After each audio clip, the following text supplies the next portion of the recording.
Welcome to Ring of Fire. I'm Mike Papantonio. Coming up on today's show, we'll examine the Supreme Court's recent McCutcheon ruling and what it means for the future of democracy.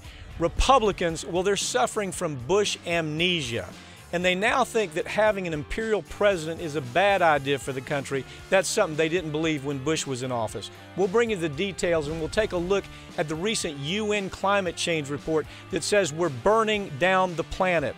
And the consequences, well, they've already started, and they're getting much worse. We have all that and more coming up. But right now, just remember, you stepped into the Ring of Fire. You can't change Washington from the inside. You can only change it from the outside. Grand jury secrecy rules. For political gain. The press can find out. That has nothing to do with politics, but go ahead. It wouldn't bother me. Oops.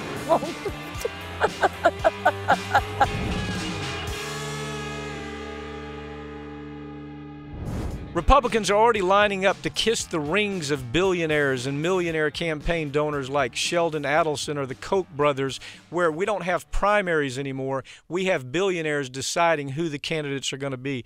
The party's become so beholden. This Republican teabagger party has become so beholden to the wealthy elite that they aren't even capable of pretending that they care about the democratic process of primaries.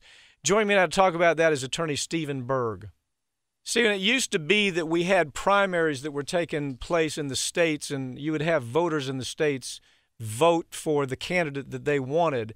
But now that we have this new system of oligarchy in the United States, we have billionaires that have candidates coming in, kissing their rings and deciding, which one of these do I want? Which one of these candidates will do the most for me? You have the Koch brothers, you have Adelson, Sheldon Adelson doing this. It's just a new way of having primaries in the United States, isn't it? Absolutely. Things have changed dramatically since Citizens United and the McCutcheon case. And since then, the billionaires are acting like kingmakers and deciding who's going to uphold their interests the most.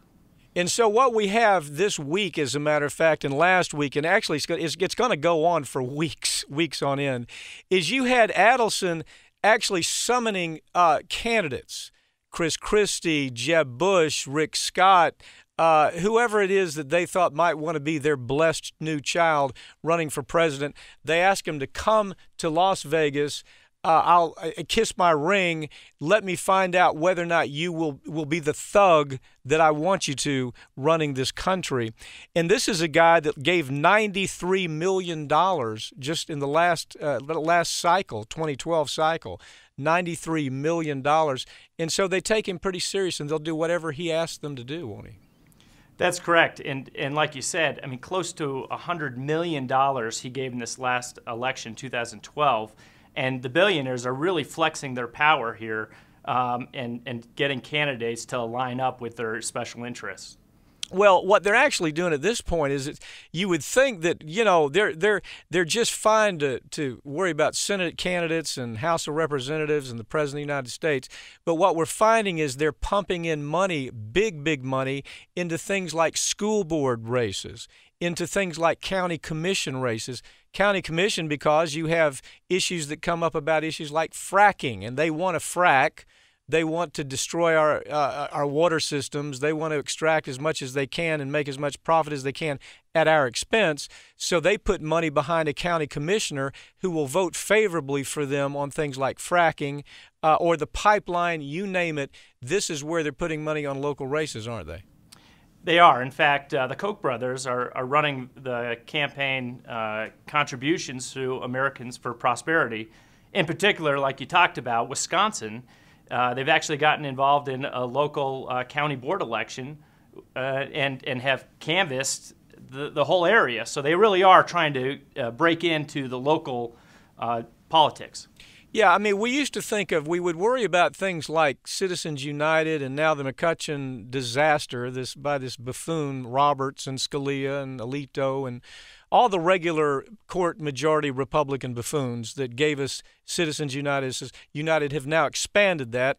And so now what we're going to see is that a vote by the average American really doesn't mean that much. I mean, you know, the Supreme Court talks about free speech, but truthfully, the only speech that we're going to have in this country is the people who can buy the speech.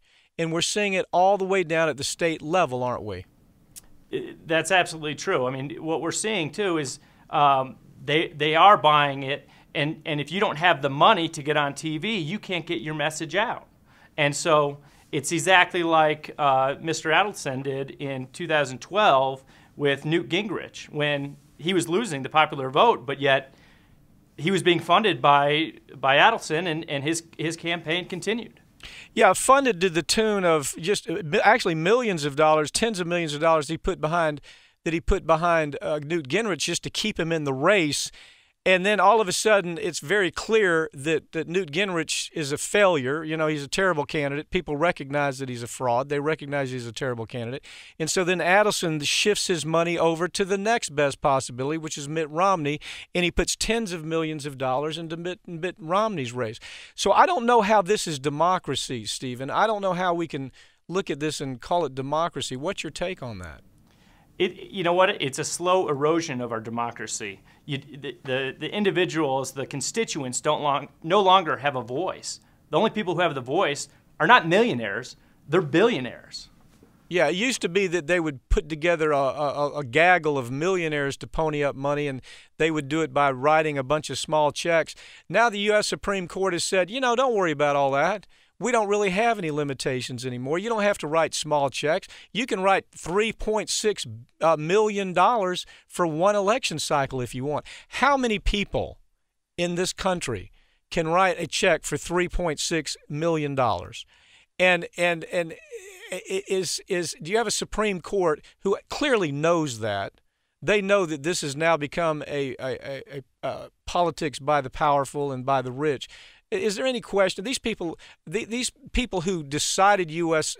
Citizens United, who decided McCutcheon, they clearly know what the result of this is, don't they?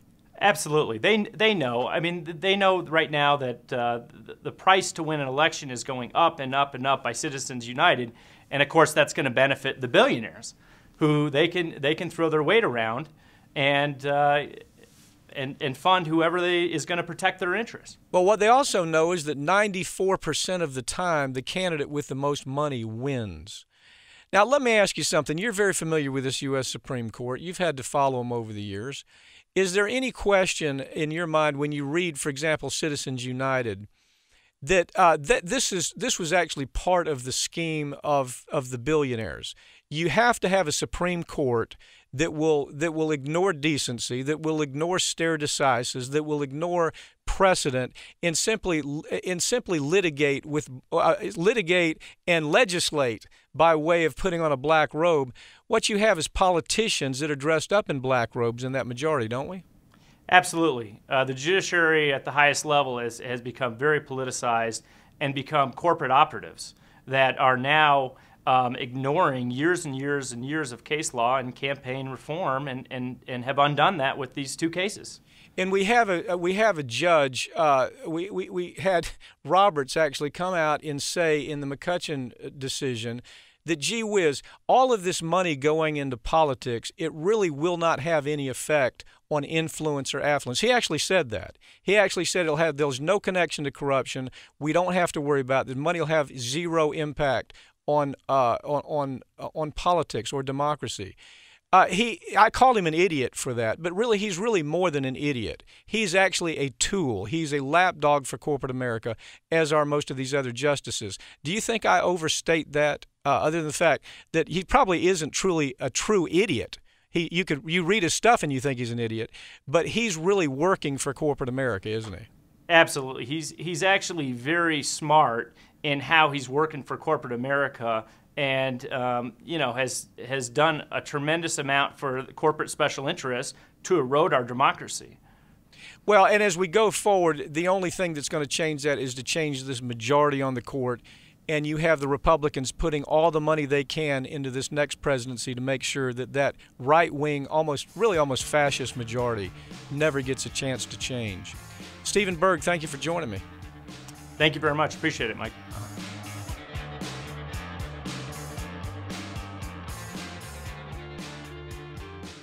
America recently witnessed another tragic mass shooting, and the right-wing response has been exactly predictable, as it always is. They think more guns are going to prevent tragedies.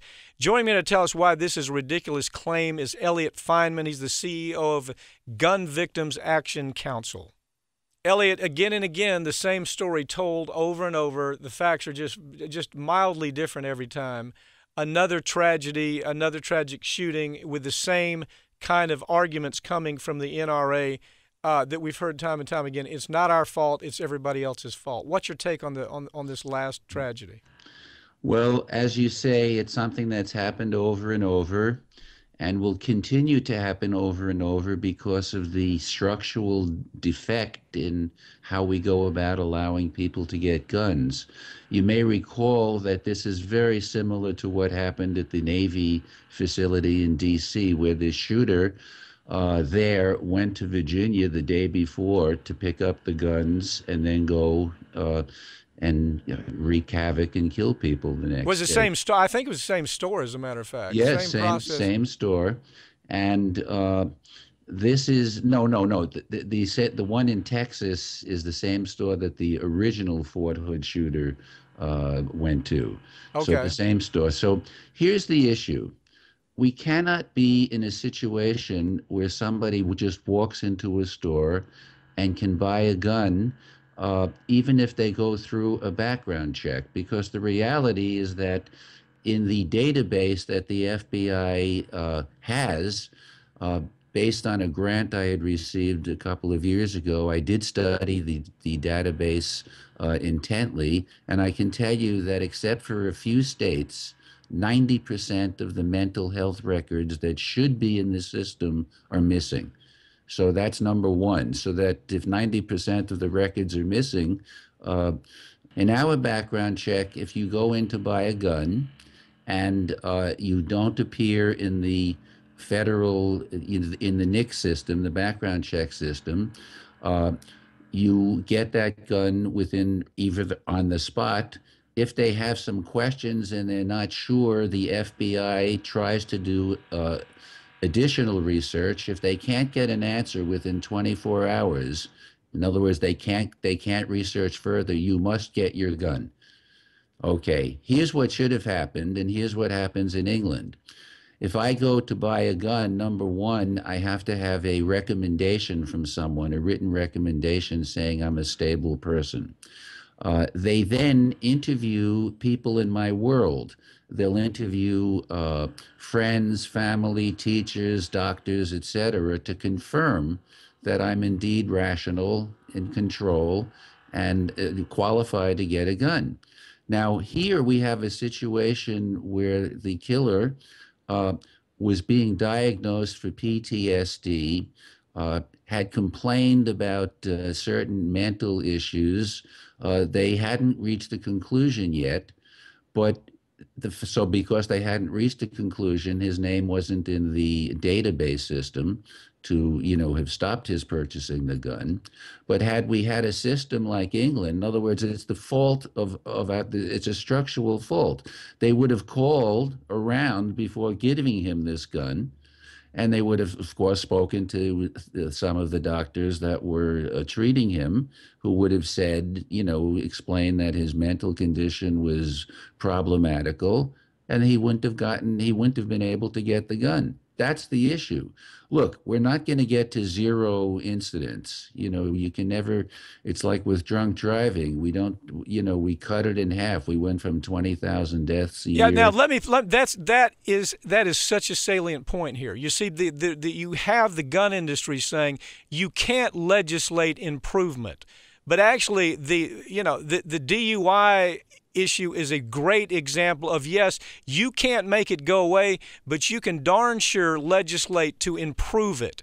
The NRA's sale is, we can't do anything, therefore let's not try, isn't it? Yes, that's exactly their position. If you can't get to zero, then do nothing. And it's an absurd position to have, but nonetheless, they advance it. We could have sound legislation that would have a real background check system, not what we have now, where 90% of the mental health records are missing. But even if they were in, here's a situation where someone for the moment, at least for the database system, would not be reported because they hadn't been adjudicated to be, a threat to themselves or others. On the other hand, if we had a system like they have in England, then by speaking to the people in the person's world, people like the Virginia Tech killer would not have been able to get their gun. People like the Arizona, the Gabby Gifford shooter, the Aurora shooter. Of course, the Newtown shooter wasn't able to get a gun because of age. But the point is, before giving the gun out, they'd have known that these are problematical people, and they wouldn't have given the gun out. And the heart of that analysis is that just common sense kind of questioning. Just going and say, if you look at every one of these stories that you just said, after the fact, there was always that story, they just weren't a little bit right. There was always that edge of the story. They just did not play with the full deck. Some form or fashion of that emerges in almost every one of those stories. And the wisdom of what you're talking about is based on the idea that the observation day to day is going to tell you a lot more than what they have to do when they go and fill out a gun check. Isn't that kind of the heart of it? Sure. You're absolutely right. And the argument that the NRA offers to oppose having a real background check system such as they have in England, by doing appropriate probing such as they do in England, it might take a month or two to go through everything that you had to go through to confirm that you're going to let somebody have an instrument that can kill people, that's designed for killing. Elliot Fineman, thank you for joining me. The work that you do is so important, and it allows us to at least look critically and intelligently about this huge problem that seems to be getting worse, not better. Thank you for joining me. Thanks for having me. Take care.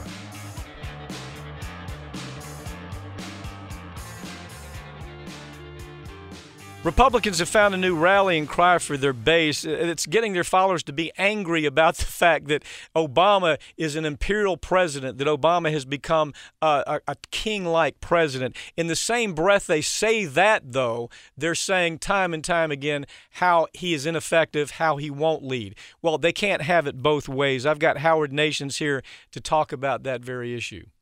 Howard, the New York Times did a great article where they talked about this contradiction that we're seeing coming from the right. It is on one breath, they're saying this is an imperial presidency. He's proclaimed himself the king. And then in the next breath, they say he barely is able to govern this nation. Constantly, those two themes are what we're hearing. Now, the interesting thing to me is that the followers, the teabagger Republican followers, are so, I guess, so dull-brained that they don't even see there's a contradiction here. It's amazing to me. Yeah, on one hand, they're saying Obama is weak and ineffective, especially in foreign policy, and the leads from behind. They tried to reach Osama bin Laden for a comment on that, but as usual, the Republicans couldn't find him. But they also say Obama is conducting imperial presidency, overstepping his constitutional authority and choosing which laws to follow. But you got to understand that the target demographic of these conflicting messages is the Republican base, which is unencumbered by reason or logic. So it shouldn't be a problem for them to sell this message. Well, it is. But Howard, at some times, don't you just step back and you say, look, have we become so dumbed down that even the people delivering the message are shameless about the idea? You know, as I say, they're concerned about executive orders. They say this is a president who is ignoring the American public, going forward with executive orders. He has signed a fraction of the executive orders that Bush signed or that Bush's daddy signed. I mean, so first of all, we know that's a lie, but it doesn't keep them from making that argument because they know that the American public has become so damn dumbed down that they can sell that. They're comfortable with it, aren't they? Well, just remember that the people that they're appealing to think that Sarah Palin and Michelle Bachmann are good presidential candidates and real material for the presidency. So let's look at Paul Bruen to see what's happening on the stump. This is the guy who's running for the Senate in Georgia. He says that Obama has veered totally out of control, and what he uses as examples of that are the IRS abusing conservative groups. He says of Shakespearean proportions. If it's Shakespearean, it must be much ado about nothing. That was such a non-issue. But now let's look at this. He's still attacking Obama on Obamacare, the ACA being imperialism. It was passed by the House, it was passed by the Senate, it was signed by the President, it was upheld by the U.S. Supreme Court, it was upheld again by the public, who reelected Obama. You compare the Republican actions on Obamacare, they refused to accept the constitutional law of the land. They voted to repeal it 40 times. It's a complete waste of legislative time because if they do pass or repeal, Obama would veto it.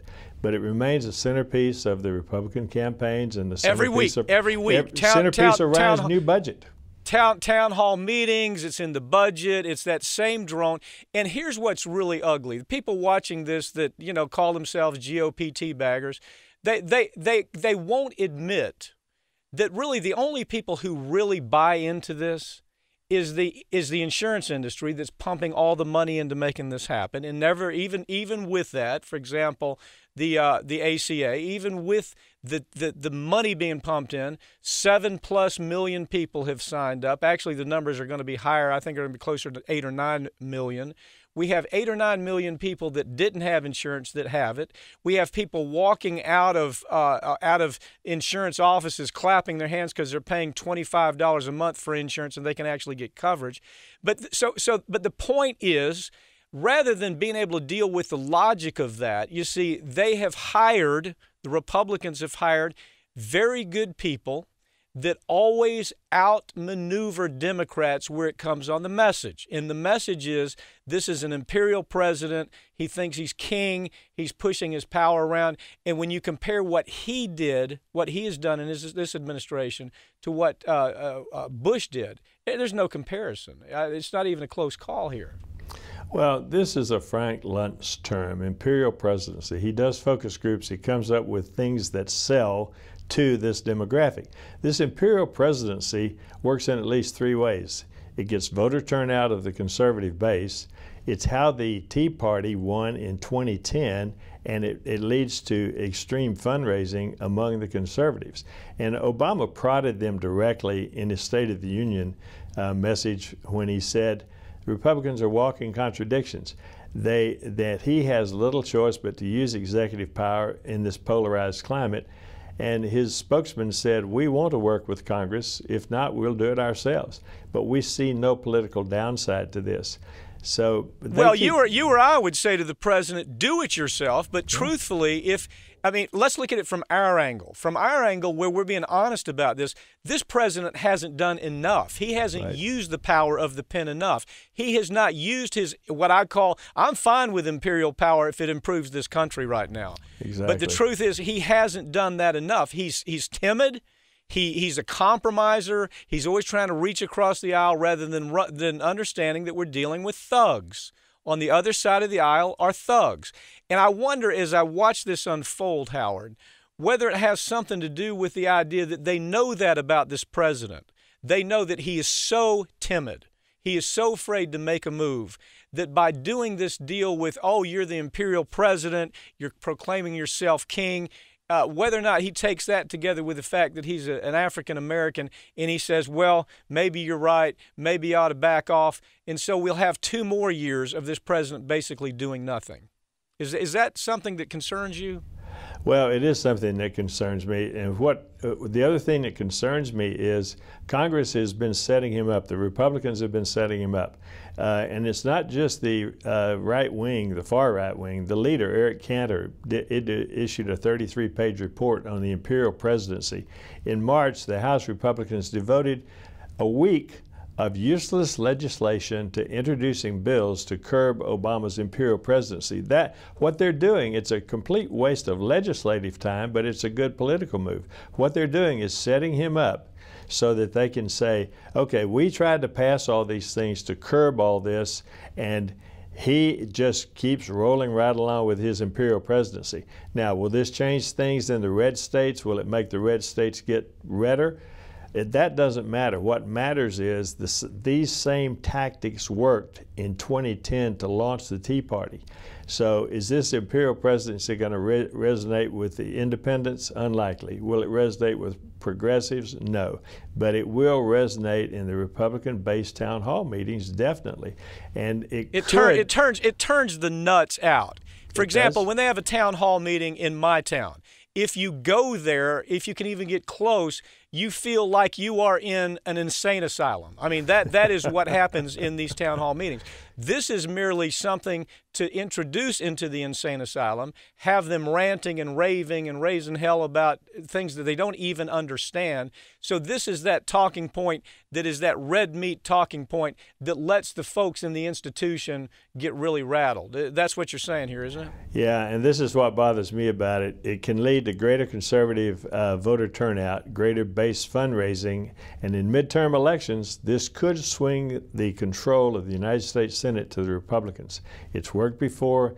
It could work again as the Republicans continue to repeat this phrase and other phrases in their town hall meetings and on that echo chamber known as Fox News. As we already see right now, when the election was lost down in Tampa, Florida, by a very weak Democrat. As a matter of fact, I know this woman very well. She was a horribly weak Democratic candidate. She lost for governor the last cycle, and they ran her down in Tampa. Well, all of a sudden, you have Democrats that are saying, oh, my gosh, we can't talk about Obamacare because this candidate lost because of Obamacare. No, she lost because she was a bad candidate.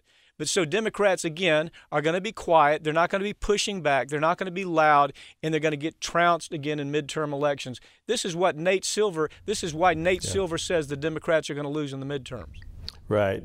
President Clinton is urging Democrats to go out and embrace Obamacare, run on Obamacare, brag about, and bring something refreshing to the public on Obamacare, which is the facts and the truth. If the truth and the facts are known about the Affordable Care Act, it would be a wonderful platform for Democrats to run on, but they're timid themselves and they won't do it. They're so timid. And you know what? The truth is, they're going into these elections, Howard, if you really try to figure out what the message is, I have a hard time doing that. I have a very difficult time trying to figure out what in the hell the message is for the Democrats, because it's almost as if they move into this mode where they disappear. Their message disappears. All they want to do is they become so timid that they don't push back at all. And I think that's what Clinton was trying to tell them. I think they needed to be a lot more aggressive on issues besides just ACA. But Howard Nations, thank you for joining me. My pleasure, Mike. Thanks.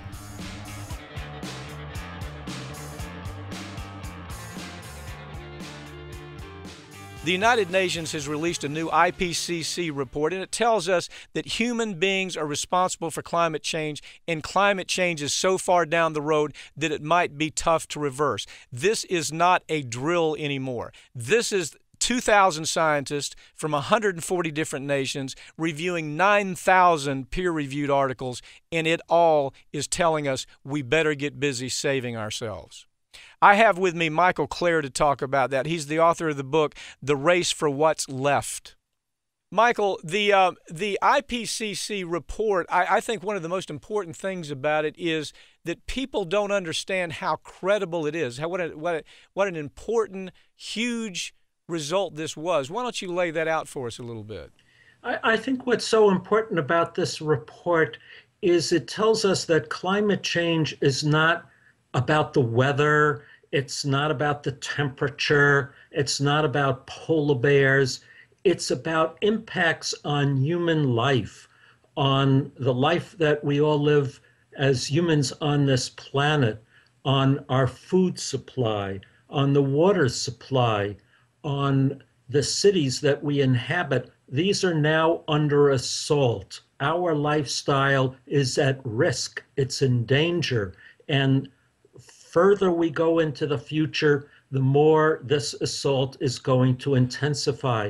Michael, let me ask you something. We've been hearing this since before the Al Gore started talking about it. before we heard the inconvenient truth, before we started hearing.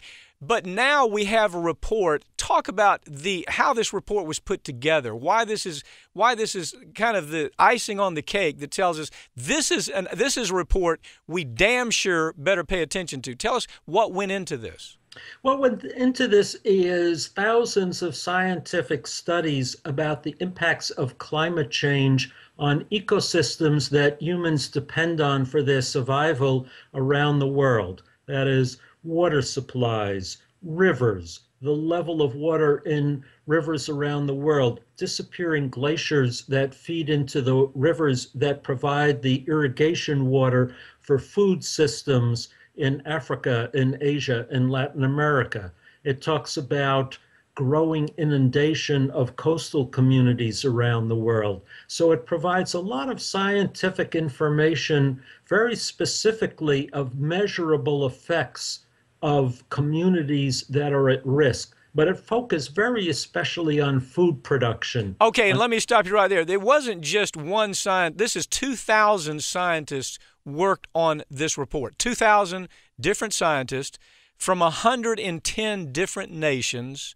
And you talked about the peer-reviewed report. They reviewed 9,000 peer-reviewed studies. And what does a peer-reviewed study mean? Just so the listeners understand, that's not something that some cat with Fox News writes. That is peer-reviewed. What does that mean? That means that a scientific report, before it is published, before it's put into print, it's circulated among other highly respected scientists in the field, so that if your results, you could publish some results and say, okay, here's my data, and it shows this, that, and the other thing.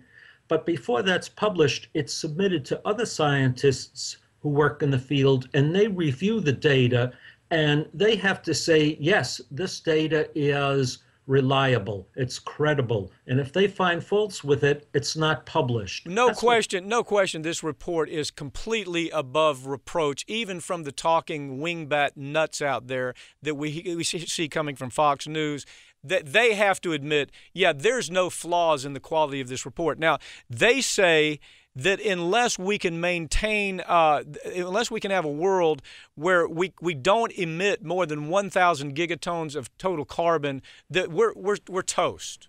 It's over.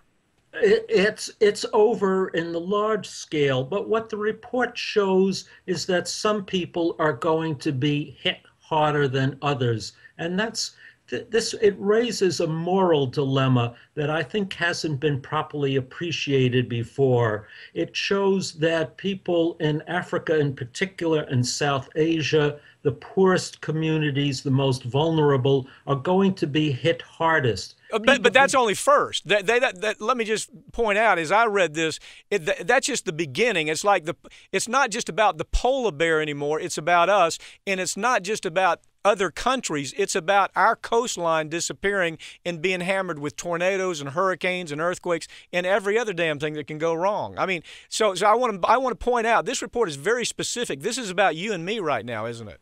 Well, that's the way I started out. I said everybody is under assault, but there is an ethical dimension to this, that the effects will begin among the most vulnerable first, and then it'll spread to everybody else. And we saw that with Hurricane Sandy in New York City, that it was the vulnerable beach communities in New Jersey and Long Island that suffered the most, and those people are still suffering and are still not getting the assistance that they need. While wealthier communities have had better recuperation, the poor communities have not. And that's what this report brings out, that there is this ethical dimension to it. Well, we understand things that we hear. The media, of course, is virtually brain dead on explaining this to anybody. The media's coverage of this report was abysmal. People, I mean, not only did they not cover it, if they did cover it, it's almost as if the reporters did not understand how severe of a message this is. But you'll hear in the terms, as you read the report, you'll understand when they talk about polar vortices. Talk about what did that mean when we heard that this summer, and how does it tie into what this report is saying?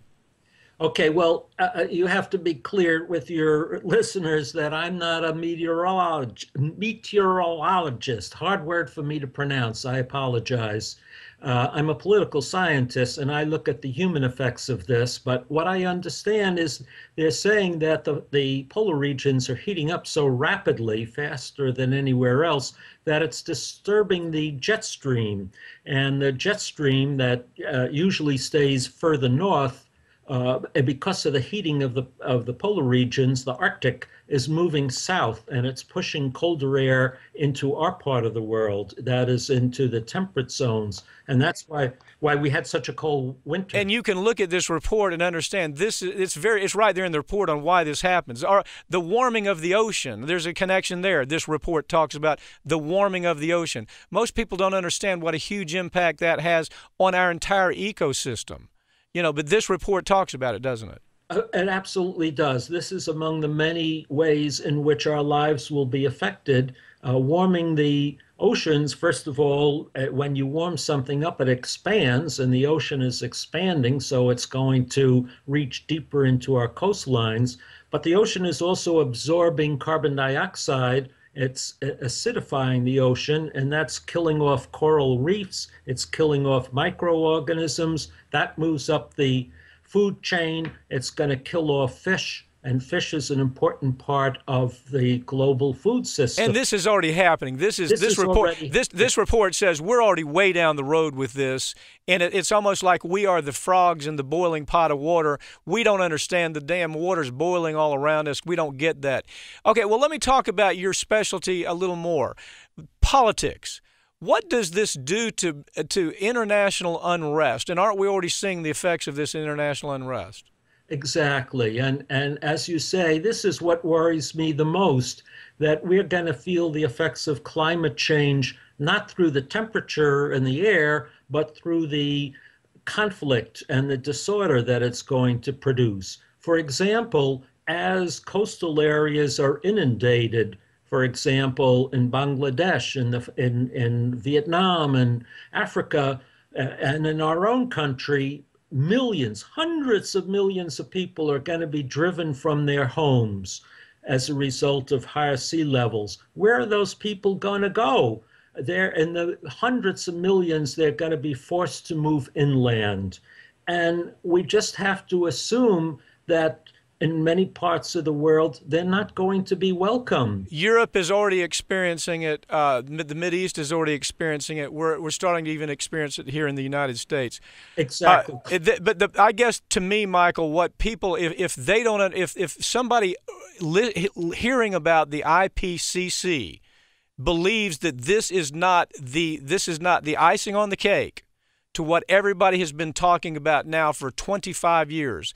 They simply haven't taken the time to read this report that is backed up by 2,000 scientists, 9,000 peer-reviewed articles, and 110 nations participated in this. Michael, thank you for joining me. Always a pleasure.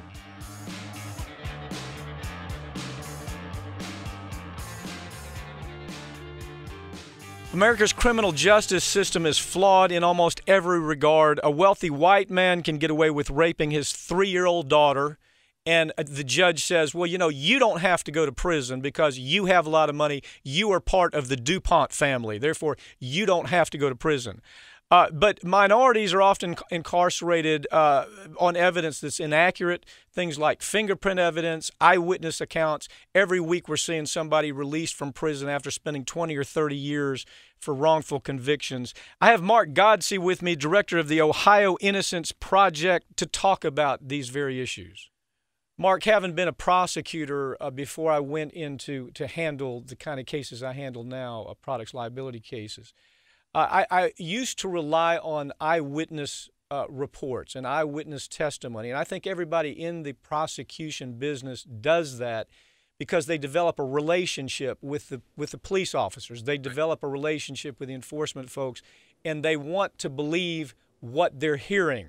Mm-hmm. Thank goodness you are out there. Thank goodness the work that you've done and your organization has done is shining a light on how wrong we have been for so many years in criminal justice.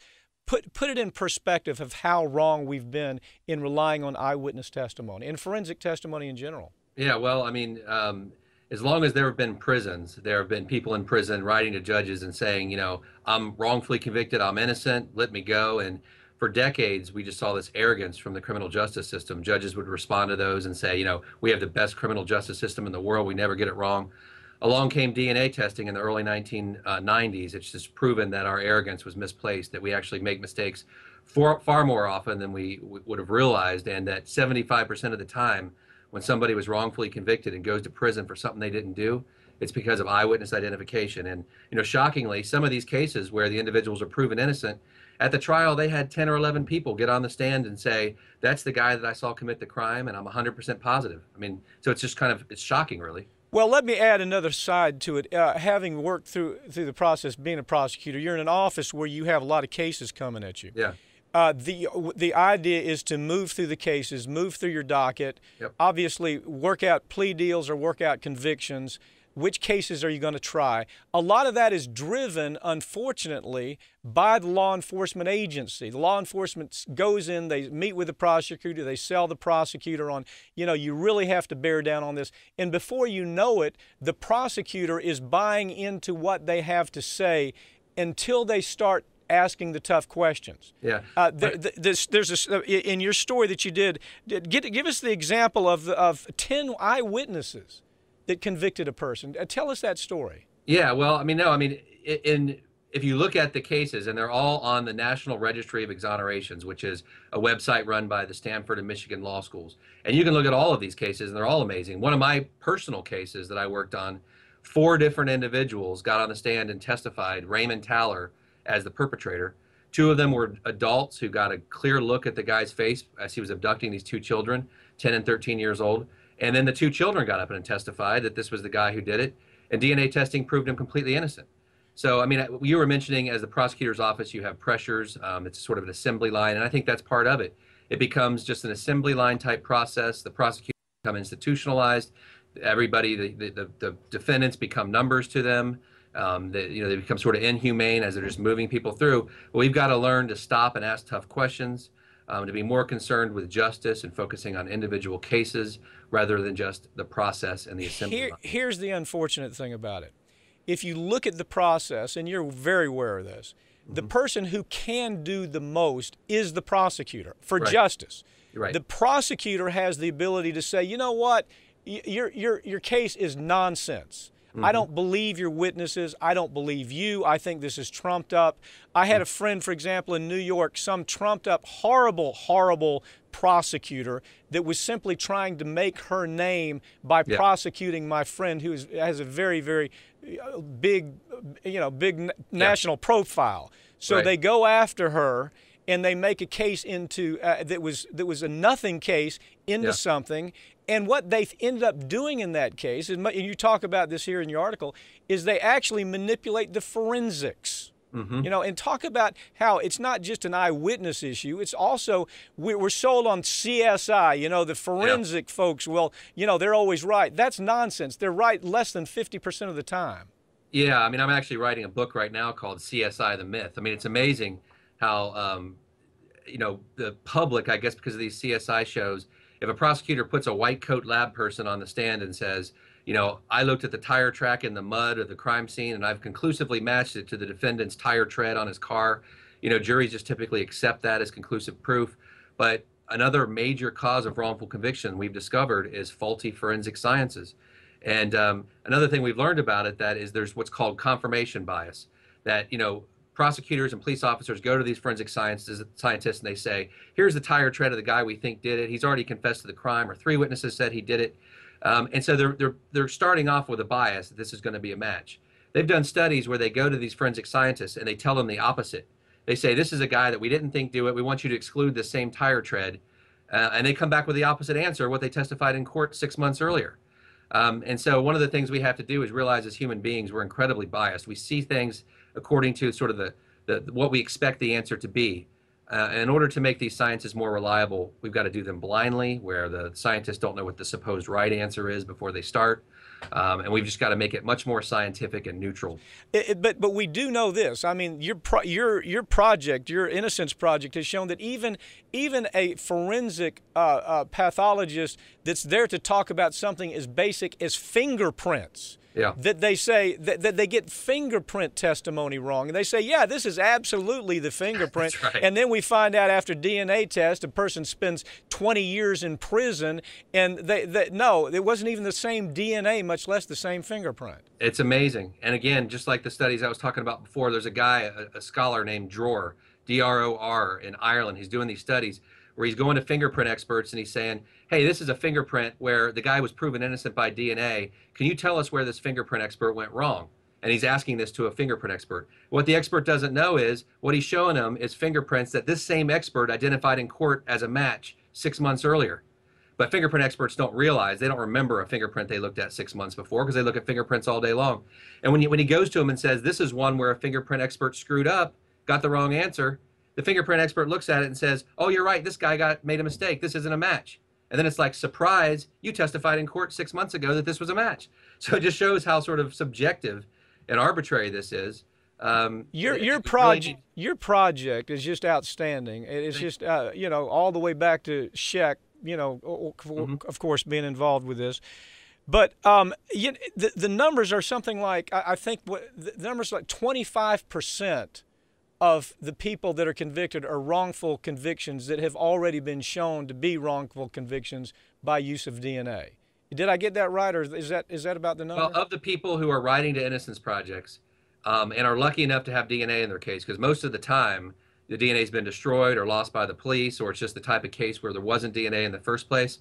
But when a case actually goes to testing, in my experience, anecdotally, about 25% of the time it ends up proving the guy innocent. And so every week we see, every month, it's almost getting to be every week, but certainly we used to be every month, we would see somebody who had spent 20 or 30 years behind bars, and the DNA clearly showed it was not that person. And people don't even realize, this is where it really gets ugly, Mark, that person is very limited on what they can even get back from the state. They've lost their lives. I mean, their lives have been taken from them, and they have no way, certainly, to recoup the years, but they don't even get compensated for that most of the time, do they? Yeah, it's very difficult to get compensated because in these budgetary times, the states are doing everything they can to save taxpayers' money. So they often fight these cases. And, you know, we've freed 17 people in my Innocence Project in Ohio on grounds of innocence, and 3 of them so far have been compensated. There's several more that will eventually get compensated. Their cases are pending, but many of them probably won't end up getting compensated because it's that difficult. It really comes down to, I mean, this sounds harsh, but after looking at the system for so long, it is one of these issues. Oops. The judge is an idiot, the prosecutor's an idiot, and the law enforcement simply it just wants to move it through, and everybody becomes part of this, including the media part of the time. It's very interesting the way that the media promotes these wrongful convictions so many times, don't they? Yeah, they get on the bandwagon when a crime happens, and the community's hysterical about it, and all of a sudden the police get a suspect and he becomes the #1 demon, you know, #1 public enemy, and the media fuels it. Everybody's sure about it. I mean, these wrongful convictions that have been proven innocent. You go back 20 or 30 years ago when they were convicted, and this was, you know, all over the headlines. This was the biggest demon in society. Everybody was confident this guy was guilty. And the media did do a lot to flame that at the time instead of stopping and looking carefully. So let's add idiot reporters to the story, okay? Mark, Mark, thank you for what you do, okay? All of America should be very grateful for what your project does. The Innocence Project has done so much for democracy in this country. Thank you for joining me. Thank you very much. Thanks for having me on and sharing the message. Bye-bye.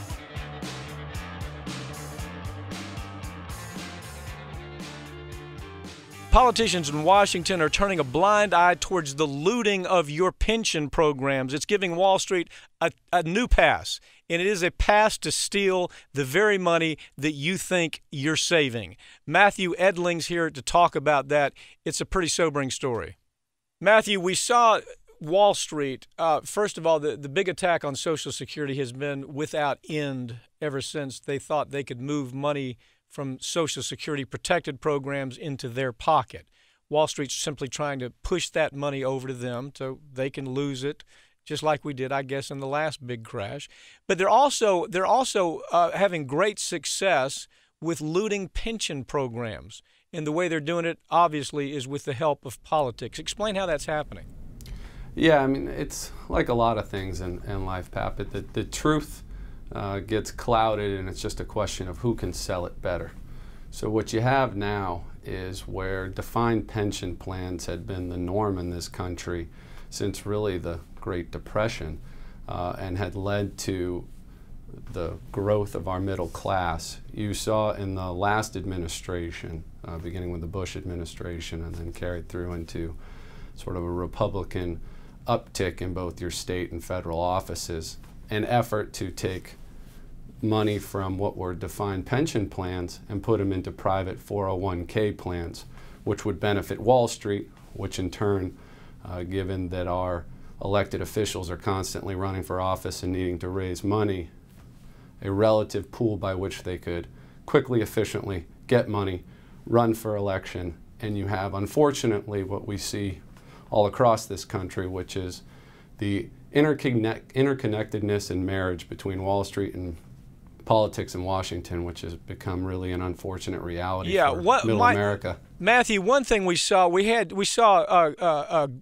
Greenspan, who, of course, came out time and time again in worship of Wall Street, and that is, if we give our money to Wall Street, everything is going to be okay. If we deregulate Wall Street, everything's going to be okay. We've seen this and we've heard it so many times. If we go back, we have an advantage here. That's to go back and look at the 401k that was just actually forced on us. And this is being sold as something that was really going to protect us. If you take a look at the typical 401k now and compare it to the way people used to build their pension programs, there's no question that it really didn't work in the way that we were told it was going to. That's absolutely correct. So go ahead. I'm sorry. Well, what I was going to say is, when you actually look at the facts, which is what we should do, right? We shouldn't get caught up in who's selling what and what their goal is, but in actuality, what has happened to retirees.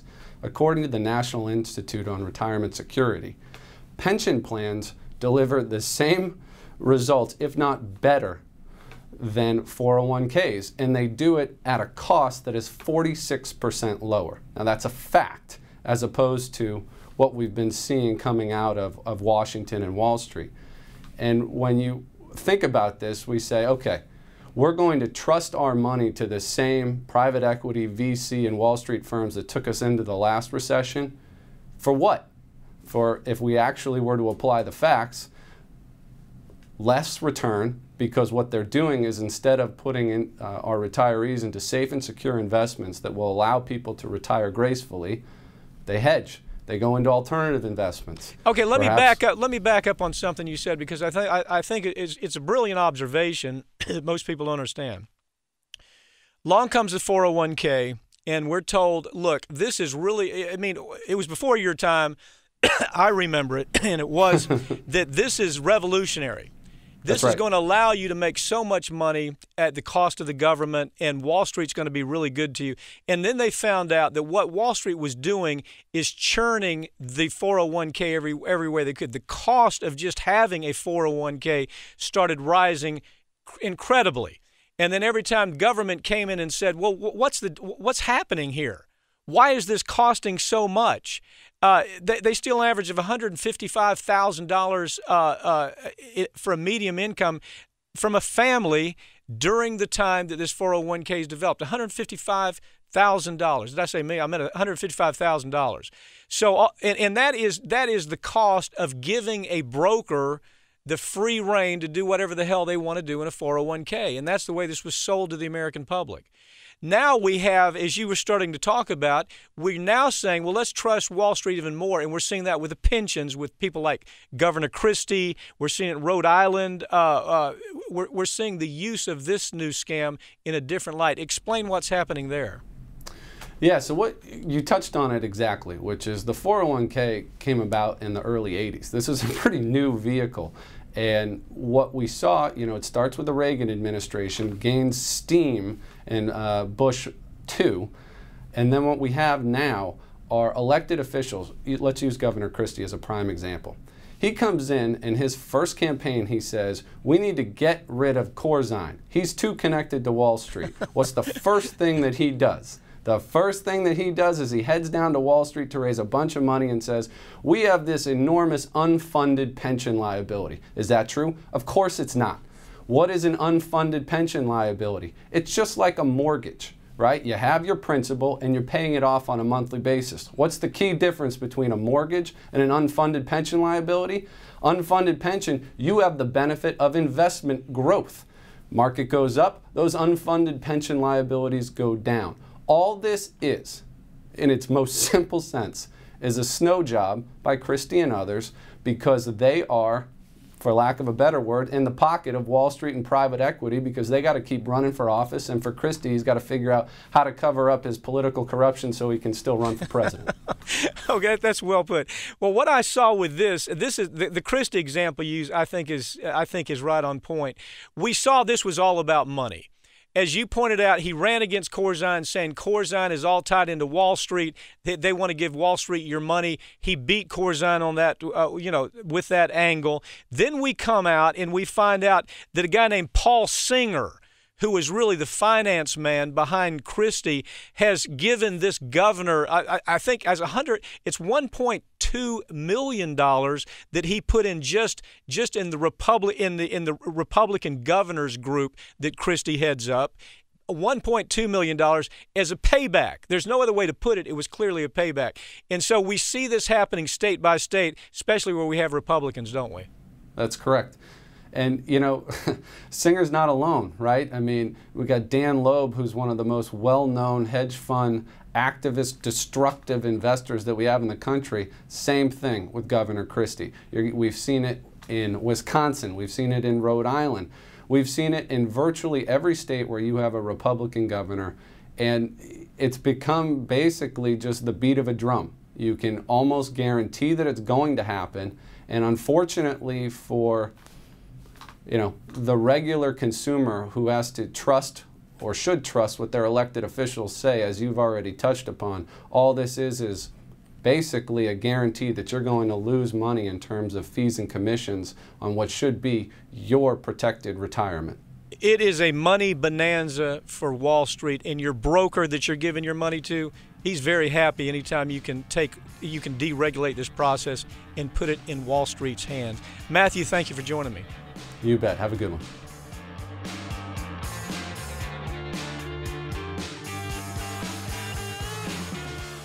That's it for this week's Ring of Fire, but you can keep up with us throughout the week online at ringoffireradio.com or on Twitter at Ring of Fire Radio and on Facebook.